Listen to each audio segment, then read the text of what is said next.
Boxing Ego here. If you like this video, make sure you hit the like button and also subscribe to the channel and hit the bell icon on the top of your screen to get notified when the latest new content drops. 1.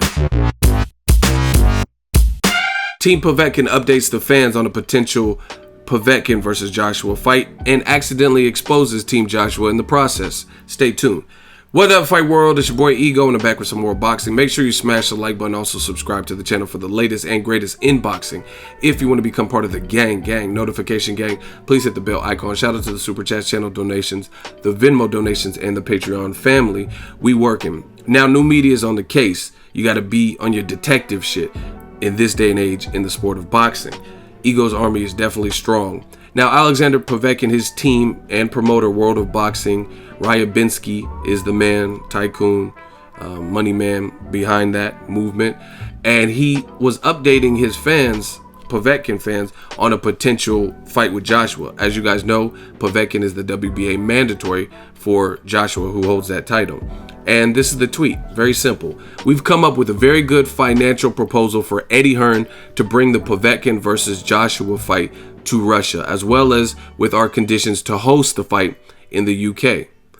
If we don't reach an agreement until the end of the month, we'll have to go and get ready to go to purse bid. So, once again, I've went over this several times. A purse bid could be avoided if the two camps negotiate and find out a deal that works beforehand. So, I guess I should have said potentially exposes. Now, let me explain how Team Joshua could be potentially exposed. Some of you guys haven't caught it already, but you got to put your antennas up, right? And I'm going to relate this to Joshua Wilder's situation. If Anthony Joshua, Eddie Hearn, and Team Joshua go over to Russia to fight Povektin, who is a mandatory, but they did not come to America to fight Deontay Wilder for $50 million, then they have officially ducked Anthony Joshua, and his team have officially ducked Deontay Wilder. Period. I'm going to say it again. Some of you guys still don't get it because you don't want to get it. If Eddie Hearn and Anthony Joshua go to Russia and take World of Boxing, Ryabinski's proposal to host a fight in Russia for whatever amount of money, if it is less than $50 million, they have officially ducked Deontay Wilder. Because at that point, make that make sense. And I told you guys this was coming. It's the more interviews you do, the more things you say, the more that could be used against you. Now Team Joshua has put themselves in a position that hinders other negotiations, because now it's not going to make sense. If you're willing to go to Russia, which is the enemy territory, and not saying Russia's our enemy, but I'm saying your foe is from Russia, so he has hometown advantage. So if you accept Ryabinski's offer, then that means you're willing to travel, and you're willing to travel to hostile grounds, hostile territory, to collect that bag and to have that fight. But if they offered anything less than 50 million, and trust me, the Russians have money. There's money out there. But I don't think they're putting up a number like that. Because if you look at Ryabinski's offer to land and host the Povektin versus Wilder fight a couple years ago, they offered a little bit over 7 million, which is a nice chunk of change. But 50 million that Team Wilder came up with is unheard of. In fact, they said no heavyweight has been offered a guarantee. So you can't say, oh, but this is mandatory, because unifications trump mandatories. And Eddie Hearn has already admitted that on camera, on tape, on interviews. A unification would trump a mandatory situation. So it's not like you have to, yes, you have to fight Povektin if you're not going to do a unification, because he's a mandatory. So they're going to be pressing for that. But if you were to fight Deontay Wilder, who's a champion, you could justify that by saying, hey, it's a champion versus champion. So there's a lot of pressure on Team Joshua and Eddie Hearn with the DAZN, and I'm anxious to see what they decide to do. But once again, I'm going to say it again. If Eddie Hearn and Anthony Joshua, they're willing to travel respectively as a team to go to foreign territory, Russia, to have this fight with Povektin, then they've officially ducked Wilder. Because why would you not come to America, right? Hostile territory, foreign territory, enemy territory if you're from Great Britain, from the UK, right?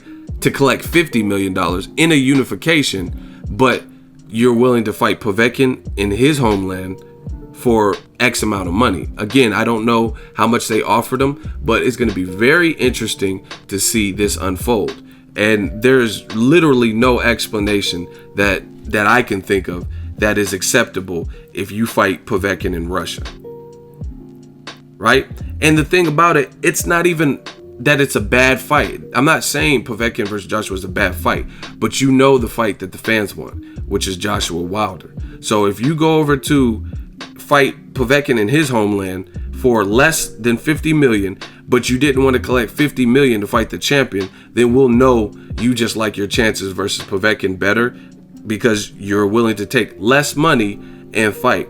So they're going to have to make this make sense. Maybe it goes to purse bid, but when I seen this tweet, I was like, wow, that doesn't make sense.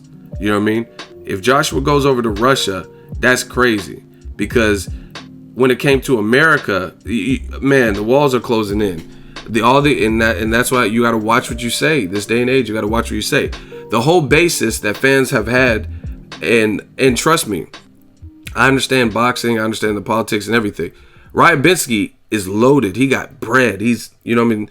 There's a lot of money out there in Russia. So they offered him, I'm pretty sure whatever they offered Joshua is probably a pretty penny. But you can't make it make sense if Joshua says, I don't want to fight at the Barclays, who's begging to have the Joshua Wilder fight there. You know what I mean? You still got Vegas as an option. You cannot make it make sense when the fans, their whole argument is, oh, Joshua's the A side. He shouldn't have to travel to America to fight Deontay Wilder, right? They said, oh, it would be irresponsible for him to work that hard and leave the UK fans. You know what I'm saying? So if you're going to travel to Russia to fight Povektin, then you've already shot that argument down. And that argument would no longer, I repeat, no longer make any sense. Man, this thing is heating up. This is heating up quickly. Very quickly.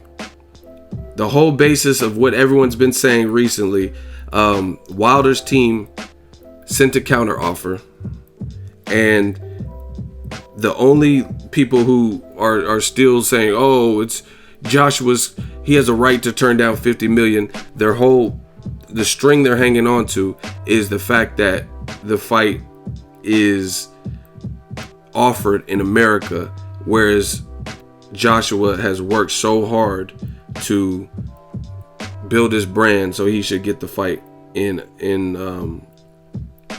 the UK.